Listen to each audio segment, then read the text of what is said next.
ingin kita menjadi saksinya dimanapun kita berada. Tetapi kadang-kadang ada di antara kita yang menjadi takut karena penolakan, karena reaksi buruk. Bahkan ada akhirnya menyerah, udah nggak usah bersaksi, berdoa aja lah untuk mereka. Kondisi seperti ini sering dialami bagi orang Kristen yang memang ingin bersaksi.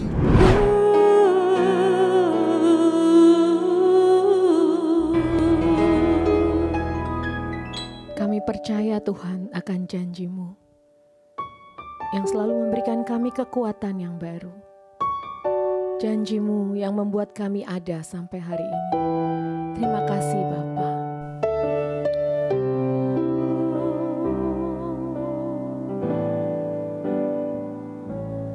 Ku hidup karena percaya Kau yang berjanji setia. Pengharapanku selalu ada di dalam-Mu. Ku tidak akan menyerah meski dalam kesesatan.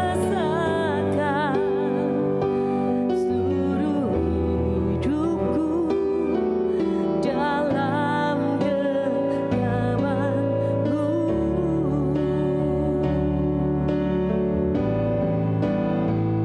Aku punya Tuhan yang besar, yang telah berjanji dan sanggup menggenapi.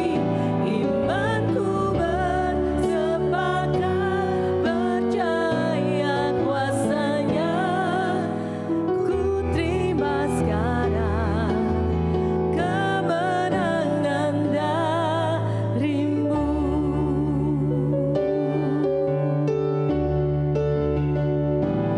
Ku hidup karena percaya Kau yang berjanji setia.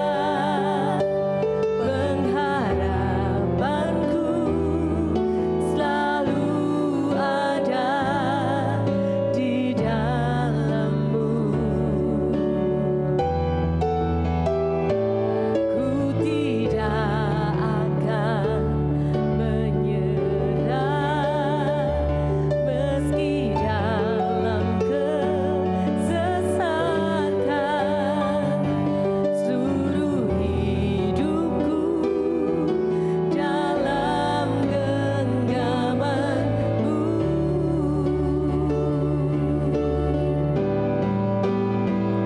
Aku punya Tuhan yang besar, yang telah berjanji dan sanggup menggenapi. Imanku bersepakat percaya kuasa-Nya.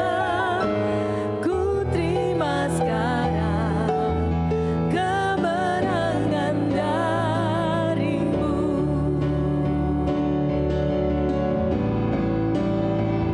Aku punya Tuhan yang besar, yang telah berjanji dan sanggup menggenapi.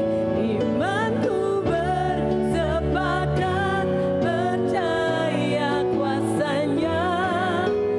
Ku terima sekarang kemenangan dari-Mu. Salam God Lover yang dikasihi oleh Tuhan Yesus. Apa kabarnya? Kiranya semua dalam keadaan sehat, semua diberkati Tuhan dan bersuka cita di dalam Tuhan Yesus Kristus. Saudara-saudara yang dikasihi oleh Tuhan Yesus, ketika saudara sedang bergumul dengan masalah, dengan situasi apapun dalam hidupmu, jangan ragu untuk datang kepada Dia, karena Tuhan itu Bapa yang membuka hatinya senantiasa untuk bersekutu dengan kita. Tuhan akan menolongmu, Tuhan akan memberi engkau kekuatan yang baru dan jiwamu menjadi segar kembali. Tuhan Yesus senantiasa berkata kepada kita semua, marilah kepadaku semua yang letih lesu dan berbeban berat, aku akan memberi kelegaan kepadamu. Jangan biarkan masalah apapun itu menjadi tanggunganmu sendiri. Tuhan ingin saudara mengatasinya bersama-sama dengan Dia. Mari kita datang kepada Dia. Bapa di surga, kami mengucap syukur untuk anugerah-Mu sehingga kami dalam posisi sebagai pribadi-pribadi yang beroleh janji yang luar biasa dari Tuhan. Kami diberi kuasa menjadi anak-anak Allah, bahkan kami tidak perlu menjalani hidup kami sendirian berjuang terhadap semua masalah karena Engkau ada di pihak kami, Engkau ingin menolong kami, Engkau senantiasa menyertai kami. Bapa di surga, kami datang kepadamu membawa semua pergumulan beban berat yang sedang kami alami saat ini karena kami percaya Engkau sungguh-sungguh Bapa yang bisa diandalkan, Bapa yang layak selalu dipercaya, Bapa yang tidak pernah melupakan janji-janji yang Kau nyatakan kepada kami. Kami sangat percaya ada pertolongan akan terjadi, ada jalan keluar terbaik akan kami alami ketika kami datang kepadamu.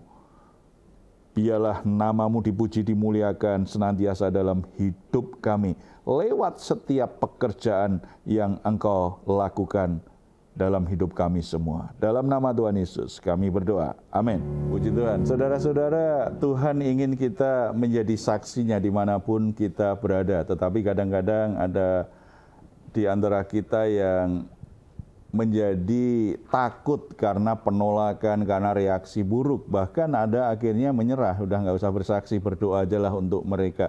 Kondisi seperti ini sering dialami bagi orang Kristen yang memang ingin bersaksi. Seringkali itu terjadi dan melemahkan semangat kita untuk terus bersaksi. Seharusnya kita tidak boleh menyerah karena bersaksi adalah panggilan hidup kita dan itu bagian dari tujuan kita diselamatkan oleh Tuhan. Nah, sebelum kita lihat kebenaran firman Tuhan lebih lanjut, mungkin ada yang bercerita yang mirip saya katakan tadi, ingin bersaksi lalu ada penolakan, kemudian akhirnya menjadi kurang semangat lagi karena dia sudah tulus sebenarnya ketika cerita atau ketika coba melayani seseorang. Ada nggak? Gitu? Ada Pak, ya. Pak. Jadi ada seorang Kristen yang dengan tulus hati dia tetangganya sih ya Pak yang mengalami satu musibah.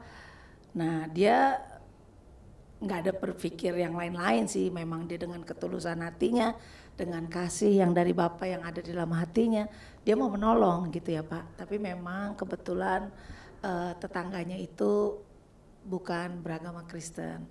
Nah yang tadi Bapak bilang penolakan itu terjadi, dia betul-betul tertolak, langsung mereka tuh nggak mau terima segala pertolongan dan kebaikannya si orang Kristen itu karena si orang ini dia beragama Kristen. Jadi kayak langsung takut atau gimana, nggak ngerti tuh Pak. Seperti itu Pak. Iya. Ada ketakutan, ini kristenisasi gitu ya, sehingga kita berbuat baik pun dicurigai orang gitu ya. Tuhan ingin kita bersaksi. Namanya bersaksi itu kan menceritakan apa yang kita alami, menceritakan apa yang kita lihat. Jadi kita saksi itu kan seperti itu, hanya berbagi sukacita, berbagi kebenaran dan kasih Tuhan. Kan sesuatu yang baik, tetapi memang kabar baik itu akan ditolak oleh dunia. Itu akan terjadi terus-menerus. Tetapi kita tidak boleh berhenti mengabarkan kabar baik, kita tidak boleh berhenti untuk menyerah dengan penolakan itu, kita tidak boleh berhenti berbuat baik karena kita memang sudah menerima segala yang baik dari Tuhan. Tuhan ingin kita menjadi saluran berkat bagi orang lain. Kita harus terus melangkah. Nah, lalu kenapa ya Pak ada orang-orang yang menolak kebaikan dari Tuhan itu? Ada orang yang menolak kebaikan Tuhan, pasti ada banyak alasannya ya. Coba kita perhatikan Yohanes. Ada gambaran mengapa ada orang-orang yang menolak Tuhan, padahal mereka sudah melihat, bahkan mungkin mengalami hal-hal yang baik dari Tuhan ya. Yohanes pasal yang ke-11, kalau perikop lengkapnya ayat 45 sampai 57. Tetapi kita akan membacanya sampai ayat 50 saja. Banyak di antara orang-orang Yahudi yang datang melawat Maria dan yang menyaksikan sendiri apa yang telah dibuat Yesus, percaya kepadanya. Tetapi ada orang yang pergi kepada orang-orang Farisi dan menceritakan kepada mereka apa yang telah dibuat Yesus itu. Lalu imam-imam kepala dan orang-orang Farisi memanggil mahkamah agama untuk berkumpul dan mereka berkata, apakah yang harus kita buat? Sebab orang ini membuat banyak mujizat. Apabila kita biarkan dia, maka semua orang akan percaya kepadanya dan orang-orang Roma akan datang dan akan merampas tempat suci kita serta bangsa kita. Tetapi seorang di antara mereka, yaitu Kayafas, imam besar pada tahun itu, berkata kepada mereka, kamu tidak tahu apa-apa dan kamu tidak insaf bahwa lebih berguna bagimu jika satu orang mati untuk bangsa kita daripada seluruh bangsa kita binasa. Saudara, dari beberapa ayat ini kita bisa mengerti mengapa orang menolak Yesus. Padahal Yesus sudah lakukan sesuatu yang luar biasa. Yesus mendemonstrasikan kasihnya, belas kasihannya yang luar biasa kepada keluarga Lazarus, kepada Maria dan Marta yang begitu berduka cita karena kehilangan saudara yang dia kasih. Yesus sampai menangis ketika melihat betapa mereka sedih hati, luar biasa. Mereka melihat belas kasihan Yesus. Mereka mendengar perkataan-perkataan Yesus, sama sekali tidak ada kebohongan. Sama sekali tidak menebarkan berita palsu atau kebencian. Hanya menyatakan kebenaran, menyatakan kasih, menyatakan belas kasihan. Kemudian mereka juga melihat Yesus mendemonstrasikan kuasanya yang luar biasa. Sehingga Lazarus yang mati itu bisa hidup kembali, bangkit hanya mendengar perkataan Yesus. Lazarus keluar dari kubur itu. Lazarus langsung bangkit, hidup lagi. Bukankah itu demonstrasi yang luar biasa tentang kasih, kebenaran, dan kuasa Allah yang luar biasa melalui kehadiran Yesus Kristus? Tetapi kenapa ada orang yang tetap tidak mau percaya?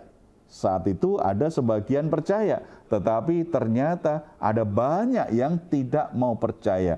Kalau kita lihat dari beberapa ayat itu, kita bisa simpulkan, yang pertama, orang menolak Yesus itu karena mengeraskan hatinya.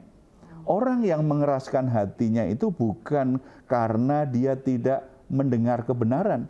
Bukan karena dia tidak tahu bahwa yang dilakukan Yesus itu betul, yang dikatakan Yesus betul. Bukan karena dia tidak menyaksikan perbuatan Yesus yang ajaib.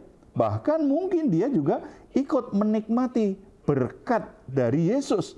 Bisa saja, tetapi dia memilih untuk mengeraskan hati, memilih untuk tetap tidak percaya. Berkatnya diterima, pribadinya ditolak. Orang-orang ini memang sengaja menutup hatinya. Bukan karena nggak pernah dengar kebenaran atau tidak mengalami kebenaran. Saudara-saudara, jadi jangan kecil hati ketika kita bersaksi. Ada kalanya kita sudah beritakan firman Tuhan, kita sudah bersaksi dengan tulus, dengan baik, kita sudah melayani orang, kita sudah membantu orang, kita sudah berbuat baik hanya karena kita didorong kasih Tuhan di hati kita untuk sesama. Lalu mereka menolak kita.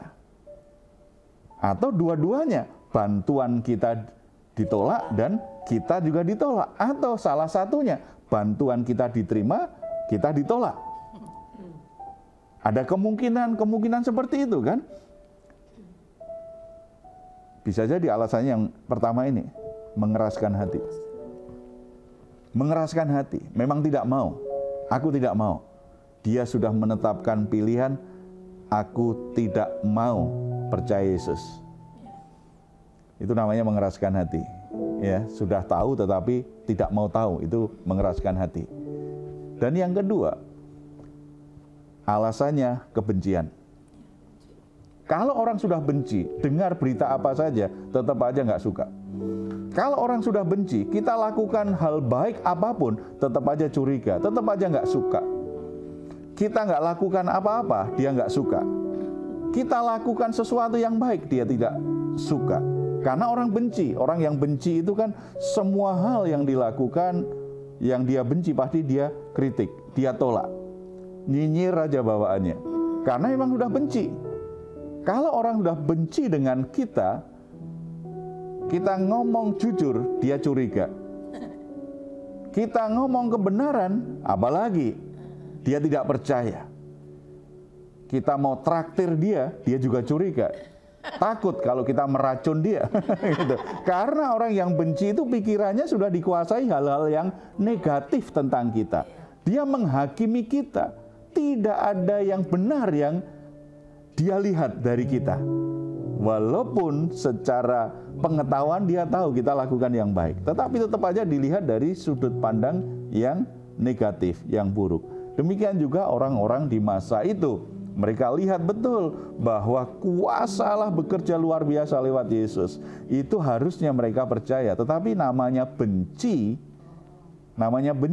itu yang membuat mereka tadi mengeraskan hati dan tetap menolak Yesus Kristus.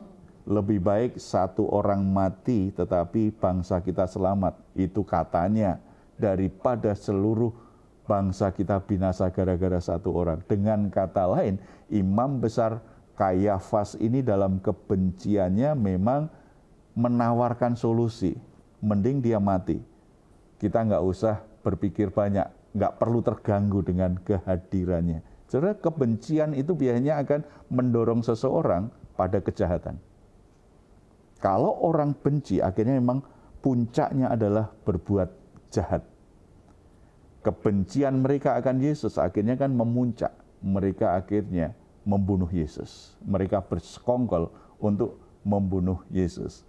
Saudara-saudara, kalau orang membenci kita, baik pribadi kita atau karena kita beriman kepada Yesus Kristus, jangan mimpi untuk apapun yang kita katakan langsung diterima. Disitulah kita perlu sungguh-sungguh mengandalkan Roh Kudus.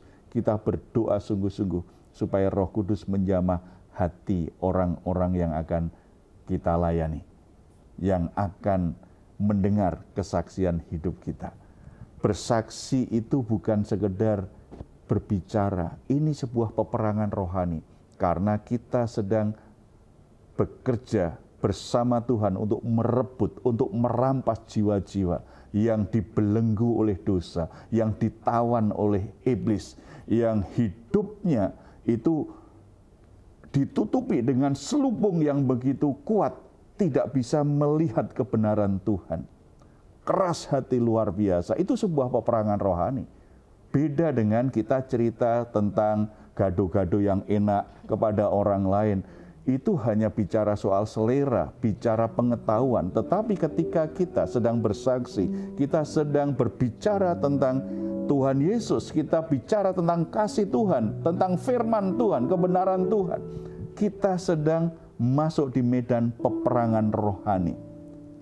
Membutuhkan kuasa Roh Allah, membutuhkan doa yang sungguh-sungguh. Karena ada kebencian, ada orang-orang yang mengeraskan hati akan menolak kita, merekayasa sedemikian rupa supaya akhirnya kita tidak memberitakan kabar baik. Ketika kita akhirnya tutup mulut gara-gara itu, kita berhenti berbuat baik kepada orang-orang itu, kita kalah. Iblis sudah berhasil menggagalkan semua kerinduan kita untuk mentaati amanat Tuhan. Kita gagal dalam proyek ilahi itu. Makanya jangan menyerah, lakukan lagi, lakukan lagi. Dan alasan yang ketiga biasanya terkait dengan soal jabatan, soal kepentingan pribadi, soal hal-hal yang sifatnya materi. Sebab kalau Yesus ini kan makin populer nih, makin populer. Sementara imam-imam, ahli Taurat, gitu, orang-orang yang melayani di bait Allah itu kan kehilangan pamor itu. Yesus lebih populer dari mereka. Mereka takut kalau akhirnya mereka ditinggalkan pengikutnya. Nah, kalau ditinggalkan pengikutnya, mungkin mereka berpikir persembahannya semakin berkurang di bait Allah. Mereka akhirnya juga menjadi kesulitan secara kebutuhan hari-harinya. Ada banyak selain jabatan, karena jabatan rohani pada masa itu sebagai imam, itu kan jabatan yang sangat terhormat. Jabatan yang bergengsi sekali di masyarakat. Itu yang mereka coba jaga. Mereka tidak rela kalau itu direbut oleh Yesus. Padahal sama sekali Yesus tidak ada niat untuk itu kan. Yesus hanya memberitakan kabar baik, hanya menyatakan kasih ilahi kepada setiap orang. Dia hanya melakukan hal-hal yang baik. Tetapi orang-orang ini coba mempertahankan. Mereka takut apa yang menjadi kebanggaan mereka itu direbut. Kita akan ketemu orang-orang seperti ini nih. Mengapa orang menolak kabar baik? Mengapa orang menolak pelayanan baik kita? Mengapa orang menolak cerita kita tentang kabar baik? Karena mereka takut kehilangan jabatan, takut kehilangan kesempatan, takut kehilangan hal-hal materi yang sudah mereka nikmati selama ini. Bahkan kadang-kadang ada orang yang sepertinya dia orang yang beriman kepada Yesus, itu saja takut. Ketika mendengar temannya bersaksi, jangan bersaksi, nanti celaka kita dipecat, kita kehilangan job ini. Kalau kita menghina orang lain, bisa taruhannya seperti itu. Tetapi kan memberitakan kabar baik, berarti kabar baik. Apa alasannya dipecat? Alasannya kan tadi ya, ternyata ada yang mengeraskan hati yang memang benci dengan kita atau melindungi kepentingannya. Kita lakukan, tetapi memang tidak boleh menghina orang, tidak boleh menghakimi orang, tidak boleh memaksa orang. Beritakan kabar baik. Sesuatu yang baik itu kan mestinya membuat orang itu senang mendengarnya. Dan memberitakan kabar baik itu kan diikuti dengan sikap yang baik, diikuti dengan perbuatan baik. Semuanya serba kebaikan yang dari Tuhan. Sebenarnya tidak ada alasan orang membenci. Mungkin secara keyakinan dia bisa berkata, oke, saya sih setuju dengan yang kamu ceritakan, tetapi maaf, saya tidak bisa ikut imanmu. Dalam satu kesempatan saya ngobrol dengan seseorang tentang hal itu. Karena dia sedang bergumul, apakah dia harus menikah dengan orang Kristen atau tidak. Dia punya keyakinan yang lain. Dalam obrolan itu saya langsung tanya, kamu boleh tanya, yuk kita sharing, apa yang jadi keberatanmu tentang iman Kristen? Semua pertanyaannya kemudian saya coba jelaskan. Sampai akhirnya saya kemudian berkata, setelah setengah jam kita ngobrol, saya bertanya, sekarang apakah masih ada yang jadi keberatan bagi kamu tentang iman Kristen? Dia berkata, tidak ada Pak, ternyata semuanya baik dan tidak seperti yang saya pikirkan atau dikatakan orang lain. Kalau begitu, apa alasannya bagi kamu untuk tidak membuat keputusan saat ini? Percaya dan menerima Yesus Kristus sebagai Tuhan dan Juru Selamatmu. Dia lebih memilih mengeraskan hati. Bukan karena benci, kalau dia sudah nggak benci lagi, tapi mengeraskan hati dan melindungi kepentingan. Pak, kalau saya pindah iman, saya percaya Yesus, saya menjadi orang Kristen, mungkin saya akan dipecat dari pekerjaan saya. Saya takut, saya belum siap. Ada banyak orang seperti ini, butuh dukungan doa kita, butuh semangat dari kita. Dan kalau salah satu orang itu saudara perlu sungguh-sungguh datang kepada Tuhan, minta keberanian Tuhan, supaya saudara bisa jadi saksi Tuhan, jadi berkat bagi banyak orang. Mari kita bersatu dalam doa. Bapa di surga, kami ucap syukur karena kami dipanggil untuk menjadi bagian dari rencana Tuhan yang besar.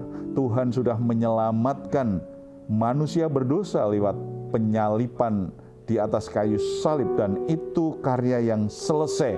Dan bagian kami sekarang adalah memberitakan, menceritakan tentang kasih yang sempurna itu, tentang kasih yang begitu agung, kasih yang mengubah kehidupan manusia berdosa menjadi anak-anak Allah, mengubah kehidupan manusia berdosa menjadi pribadi-pribadi yang baru, ciptaan baru. Kami bersyukur menjadi bagian dari rencana-Mu. Bapak, ampuni kalau selama ini karena kami takut ditolak orang, kami takut dibenci orang, kami menjaga reputasi kami. Akhirnya kami tidak mau bersaksi, kami tidak mau menyatakan iman kami kepada orang lain. Karena takut dengan berbagai alasan. Tetapi hari ini firman-Mu membebaskan kami bahwa sesungguhnya kami tidak perlu takut, tidak perlu ragu. Bahkan ketika kami melakukan sebaik-baiknya pun, dengan kata-kata yang begitu baik, dengan sikap yang begitu baik, masih ada kemungkinan orang menolaknya. Yesus yang begitu luar biasa, melakukan pelayanan yang begitu luar biasa, menyatakan kasih yang begitu luar biasa kepada Lazarus, kepada Maria dan Marta. Itu pun ternyata masih banyak orang di masa itu menolaknya, karena mereka memilih untuk mengeraskan hati, karena mereka membenci, karena mereka melindungi kepentingan pribadinya. Apalagi kami, kalau kami menghadapi penolakan-penolakan seperti itu, sebenarnya itu sebuah kesempatan. Kami boleh menikmati kemuliaan Yesus Kristus Tuhan kami. Kami boleh menikmati keindahan kehidupan Kristus dalam kehidupan kami. Itu sebuah kebanggaan, itu sebuah kehormatan luar biasa. Tuhan, penuhi keberanian di hati anak-anak-Mu yang melihat program ini. Tuhan, penuhi hati yang penuh belas kasihan ilahi terhadap orang-orang berdosa, terhadap orang-orang yang membutuhkan lawatan-Mu, yang membutuhkan kasih karunia-Mu.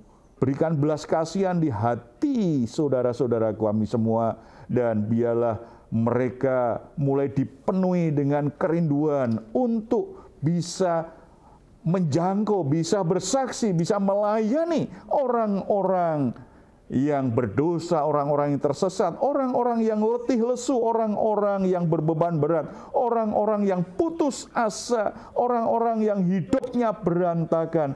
Dengan kasih ilahi, kami semua memberi diri untuk dipakai untuk menyatakan kasih Tuhan kepada mereka semua. Keselamatan, pemulihan, berkat Tuhan mengalir dalam kehidupan kami kepada setiap orang-orang di sekitar kami.